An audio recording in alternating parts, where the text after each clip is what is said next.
and welcome back to the most amazing channel on the internet. I'm your host Rebecca Felgate, and today we're talking about the top 10 scary stories that will make you question reality part 2. Now Danny Burke hosted part 1, but as you know by now he has left. Now he's one of the best scary storytellers that I know, but don't worry, he's still telling them over on his and Jack's channel, so you should find him. In the meantime, we soldier on. I'm gonna try and be half as good as him and we'll have an amazing video. I've really got a horrifying and great part 2 for you. I've even included 2 stories from my own family here. Before we get into the video though, I want to know if you've ever had a moment that's made you question your own reality, something that's really shaken the foundations of your beliefs. Let me know in the comments section down below. Also, do leave a thumbs up on this video and share it with a friend, and check out the links in the description box to our most amazing Instagrams. Coming in at number 10, we have General Chow and the glitch in the Matrix. I love food, so this story really stuck with me. Getting the wrong order sucks, and I'm usually way too disappointed by that kind of thing. It really ruins my day. But this story is beyond disappointment. Something utterly bizarre happened to 2 friends who decided to eat at an Asian food restaurant. The story shared on Thought Catalog reads, "Me and my friend were at a Chinese restaurant and we ordered General Chow chicken. We also ordered a shrimp lo mein dish. When we sat down, we took out both boxes and set them on the table about 2 feet apart. My friend opened the first box and we saw a shrimp lo mein. Has all the things in there, noodles, shrimp, fried rice. He closed the box and opened the other box. Now inside that box was another shrimp lo mein dish. Shrimp, noodles, fried rice. Oh,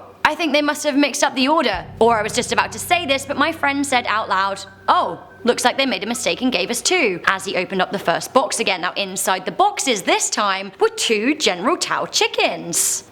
General Chow chicken, white rice and an egg roll. He froze and looked at me. I looked back at him. We sat in silence. It took us 5 or so minutes to collect ourselves. I have no idea what happened. While this story doesn't include ghouls or devils, something so simple as something in front of you changing before your very eyes, I mean, that actually really does spook me to my core. Was it shrimp? Was it chicken? What was going on? Coming in at number 9, we have the story of the boy and the girl. Now this story comes from my auntie Jenny. You guys don't know my auntie. In some ways we're pretty similar and in other ways we're absolutely not. My auntie, I'm sure she wouldn't mind me saying this, is an excellent woman but also somewhat formidable. She is a no-nonsense midwife and you absolutely cannot pull the wool over her eyes. She is the last person that I would expect to believe a ghost story. But a few years back, she herself had an experience that made her question her beliefs. Let me tell you about it. So my auntie is remarried, and initially, as I'm sure you can imagine with teenage kids as they were back then, her children weren't that happy and that kind to her new husband as perhaps they could have been, especially my eldest female cousin who really didn't get on with him. One day my auntie's husband Colin lost his watch. It was a very expensive watch. It was a family heirloom that he cared about a lot. He searched high and low for this watch, everywhere, in the bathroom, in his jeans pockets, in his coat pockets, in the bedside table, under the bed, behind the bed, in the car, you name it. He looked for it everywhere, but he didn't find anything. Fuming, my auntie thought that the kids were playing yet another trick on her new husband. She was complaining about them on her coffee break at work to her friends, but oddly, one of the newer nurses looked at her and said simply in a really matter-of-fact way, "Your children don't have the watch, the boy and girl have it." To which obviously my auntie replied,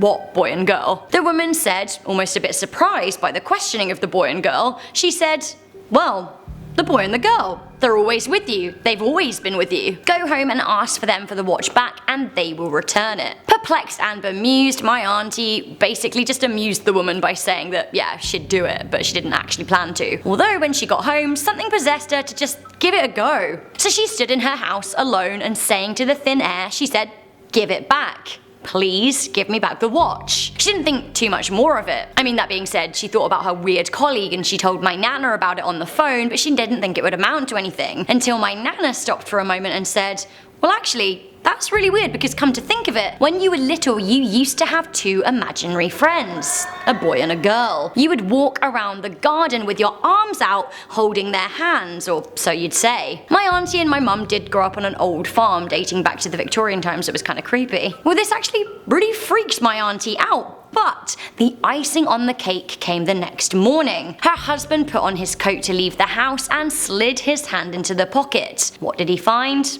None other than his missing gold watch. My auntie thanked the boy and the girl for its safe return. Coming in at number 8, we have the death cat. There is a cat named Oscar who lives in a nursing home in Rhode Island. Look at him, isn't he beautiful? It seems that since 2005, Oscar, now an elderly cat, has been accurately predicting deaths. It seems that he has predicted the deaths of 50 patients by curling up next to them in the days before their death, even when they seem totally healthy. Nurses now know to call family members when he sleeps next to patients because of his track record. It's just so accurate. So what does Oscar know that we don't? Is there a scientific explanation? Currently, he is being studied to see if there are any clues as to how he knows that people are gonna die. Coming into number 7, we have Disneyland, the place of dreams, or a really creepy place, you decide. I'm not exactly sure what I think to fate, or whether or not there's someone I'm destined to be with or not, or if we're living our lives as a result of a string of decisions. Perhaps it would be a good discussion point in the comment section down below. Tell me if you believe in fate. Again, I just don't know. This story did give me a really weird feeling though. So basically, an image of a family at Disneyland went viral. I'll show you it right now. So it's a group of kids with Shmee. Good old Shmee, what a pirate. There also is a kid in a stroller behind Shmee's left shoulder in the background. Well, that kid is Alex. Alex used to live in Montreal in Canada. Now the girl standing with Shmee is Donna. Donna lived in Florida at the time. Alex and Donna actually met, but they didn't meet on that day and they wouldn't meet for 25 years. They're married now. They met in Long Island in New York. They now have 3 kids and regularly take them on trips to Disney World together. They realised that actually they're in one another's photos, which is absolutely insane. Alex said, "We've taken pictures of our kids at Disneyland. They're looking for their future wives in the background." Wow, honestly, I can't imagine. That's such a crazy story. They were living in different countries. Okay, so we're taught that vampires, ghosts and ghouls are the stuff of fiction. But what happens when several people, perhaps even several hundred people, start seeing the same impossible thing? Is that time that we question our reality? Think about that as I talk about number 6, the Mothman sightings. Now the Mothman is quite the tale and is now firmly ingrained in West Virginian law. The so-called Mothman was spotted on numerous occasions at the Point Pleasant area between November the 12th, 1966 and December 15th, 1967. Now each sighting was strikingly similar. Each time a large flying man-like figure around 10 feet tall with wings and glowing red eyes would swoop at people. There were over a dozen reported sightings and one even came from 2 firemen, which I would call a credible source. Other reports came in of a giant bird with a large wingspan and red eyes. Now the last sighting of the Mothman came on the day of the Silver Bridge collapse connecting Point Pleasant in West Virginia to Gallipolis in Ohio. There are even purported images of the Mothman on the bridge. Now over 40 people died that day. Was it as a result of the Mothman? Coming into number 5, we have the Men in Black sightings. I love the 1997 Men in Black movie. I absolutely cannot believe that it's over 20 years old. I love the Will Smith Tommy Lee Jones double act, but an act is exactly what I thought it was. There can't really be an organisation with secret knowledge of aliens, right? Well, it seems that actually there have been countless sightings of men in black suits behaving slightly outside the norm, then never to be seen again. In 1955, Dr. Albert K. Bender was visited by strange men in suits who warned him to cease and desist with his research into UFOs. Who were they? Other people working in alien research have reported being harassed by strange journalists in black. But a sighting I really want to talk about with the Men in Black came after the Mothman incident. Now several locals from the Point Pleasant area claim to have seen groups of 2 or 3 men wearing black suits. Some reports would even say that the men would show up to the houses of Mothman witnesses. They would claim to be from gas or water companies coming to read the meter. The men typically would go to the basement, but after a while the homeowner would report checking on them only to find that they'd vanished. Was the Mothman an alien, and were the Men in Black somehow linked? Okay, it's all getting very Cloud Atlas here at number 4, we're talking birthmarks. There have been a lot of stories connecting people's birthmarks to injuries in previous lives. The former head of the psychiatry department at the University of Virginia, Dr. Ian Stevenson, spent a large chunk of the 1960s researching the link between those who say they remembered their past lives and their current life birthmarks. The theory is that the birthmark marks how you died in your previous life. I've got one under my chin.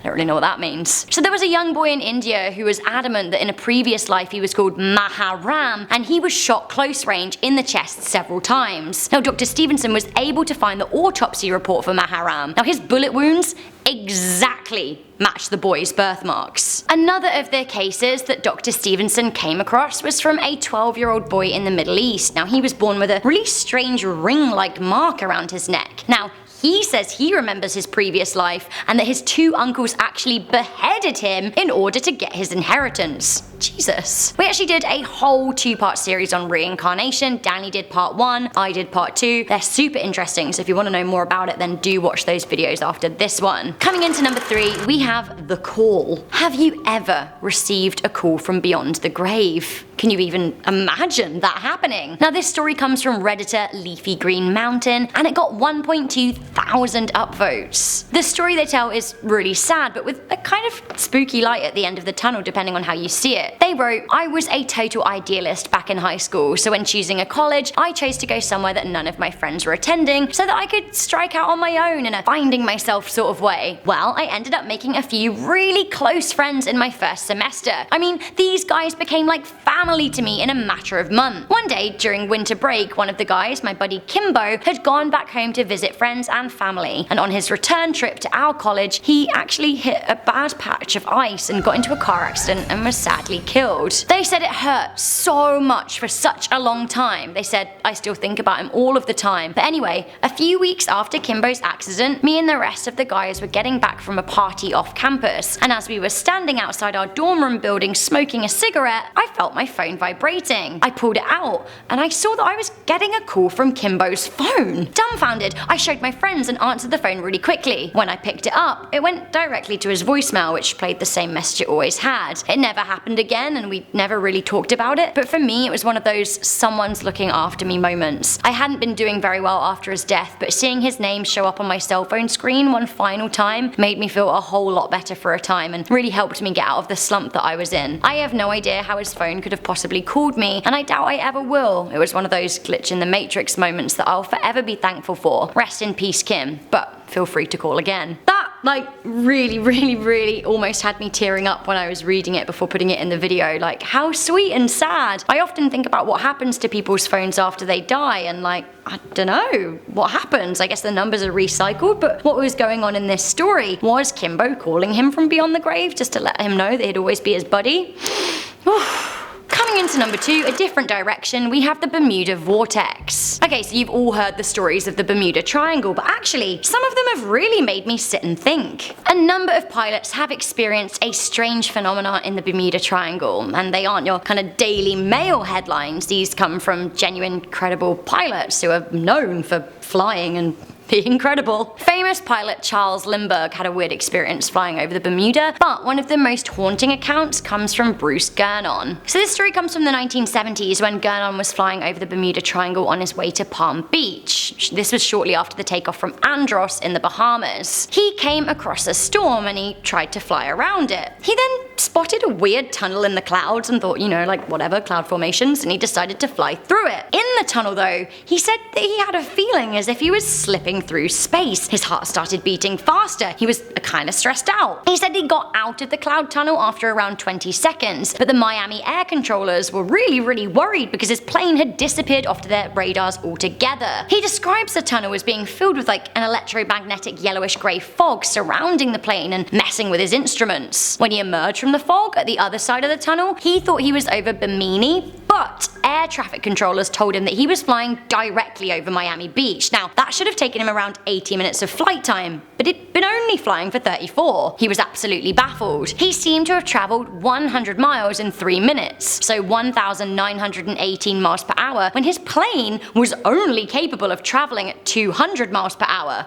Like, did he fly through a time loop, wormhole? Wormholes, anyone? I don't know. I like to think that I'm, you know, reasonably open-minded, but at the same time, I don't know about ghost stories or things like that. When I sit down and talk with my mum and stepdad, there is a story that my stepdad tells me all of the time, and he's quite a sensible guy too, but I don't know, the story seems to have shaken him, so I'm gonna tell you it at number 1. This is a story from my family to you guys. So finally coming into number 1, we have The Stranger at the beach. So like I said, this story comes from my stepdad Andrew. He was born and raised along the Suffolk coast in England, and one day he was a child and his family decided to take a trip from Southwold, where they lived, to Felixstowe. This is another coastal town around an hour away on the A12 road. Now the family went there quite often. They enjoyed it. The family were on the beach and they were playing, but they were planning to go for some food before getting back on the road. An old woman, mysterious kind of looking woman wearing a headscarf around her hair, hobbled up to the family and had a quiet word with Andrew's mother. She looked her in the eyes and said in a small but determined voice, "I should get on the road now if I were you." Now she looked past the mother at the children playing on the beach and then back again. Something